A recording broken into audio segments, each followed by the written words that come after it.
দীর্ঘ বিরতি নেওয়ার পর আবার অভিনয় জগতে ফিরছেন অভিনেত্রী সোলাঙ্কি রায়।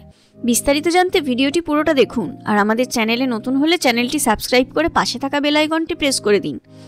গাঁটছড়া ধারাবাহিকে সোলাঙ্কির অভিনয় দর্শকদের মুগ্ধ করেছিল, কিন্তু মাঝপথে শারীরিক অসুস্থতার কারণে তাকে এই ধারাবাহিক ছাড়তে হয়। এরপর থেকে আর তাকে বাংলা টেলিভিশনের পর্দায় দেখা যায়নি। কিন্তু এবার দীর্ঘ বিরতি কাটিয়ে আবার পর্দায় ফিরছেন সোলাঙ্কি। তবে আর সিরিয়ালে না, বড় পর্দায় দেখা যাবে অভিনেত্রীকে এক নতুন রহস্যে ভরপুর মৈনাক ভৌমিকের ছবি ভাগ্যলক্ষ্মীতে। ছবিতে সোলাঙ্কিকে দেখা যাবে প্রধান চরিত্রে।